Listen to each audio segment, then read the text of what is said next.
সব সুন্দরীরা আজকে ঝাঁকানাকা সাজ দিয়ে চলে গেলাম বিয়ে খেতে। ছোট বোনের বিয়ে বলে কথা, আমরা যদি আনন্দ না করি তাহলে করবেটাকে। আর এই বিয়েতে কিন্তু দুইটা বড় বড় সাগরনা তৈরি করা হয়। একটা ছিল খাসির সাগরনা এবং আরেকটা ছিল মুরগি। তবে শেষমেশ এই সাগরনাটার অবস্থা খুবই করুণ হয়ে যায়। আর এই করুণ সাগরনাটা খেতে আসে জান্নাত।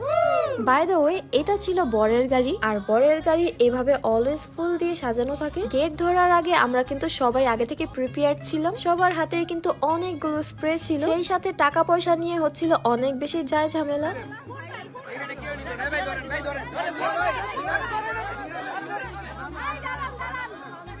যাই হোক, সবকিছু সমাধান হওয়ার পর এরপর বরপক্ষ প্রবেশ করে। এরপর আমরা সবাই মিলে তাড়াতাড়ি করে খাওয়া দাওয়া কমপ্লিট করে ফেলি। বিয়ে বাড়ির খাবার সবসময় আমার কাছে অনেক বেশি ভালো লাগে। এরপর খুব সুন্দর করে বিয়েটা সম্পন্ন হয়ে যায় আলহামদুলিল্লাহ। এরপর বিসমিল্লাহ বলে সাগরনাটা খাওয়া শুরু করে। তবে এই সুযোগে আমি একটা কাজ করে ফেলি, আর সেটা হচ্ছে সাগরনা থেকে এই দুইটা ফুল নিয়ে আসি খাওয়ার জন্য।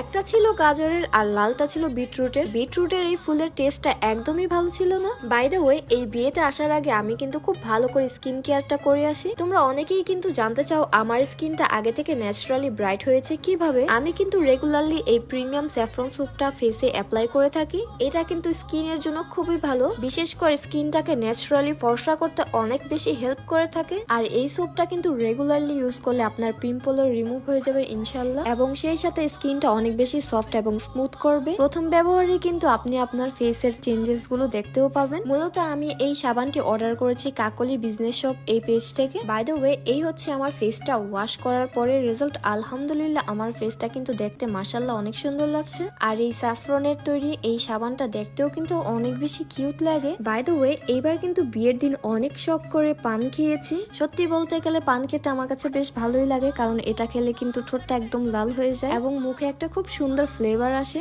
এখানে ছিল সুপারি, দারচিনি, জর্দা এবং সেই সাথে অনেকগুলো চুন। আমি মোটামুটি সবগুলো উপকরণ একসাথে মিক্স করে খেয়ে ফেলি, শুধুমাত্র জর্দা বাদে, কারণ জর্দা আমার কাছে একদমই ভালো লাগে না। আর আমি শুনেছি এটা খেলে নাকি মাথা ঘুরায়। অলরেডি এই পান খেতে যেই আমার খুব খারাপ লাগা শুরু হয়ে যায়। এরপর চলে যায় বাহিরের দিকে, আর বাহিরে যেয়ে দেখি ও মা গো ট্রু লাভ, সবাই মিলে ইচ্ছে মতো ছবি তোলা শুরু করে দিয়েছে। আর এদিকে দেখি আরেকজনের ড্রেসের অবস্থা খুবই খারাপ। ফ্লোরটা ময়লা ছিল তো তাই ঝাড়ু দিতে দিতে এসেছে। তোমরাই দেখো বেচারির ড্রেসের অবস্থা কি হয়েছে। এরপর শুরু হয় মেয়ে বিদায়ের পর্ব।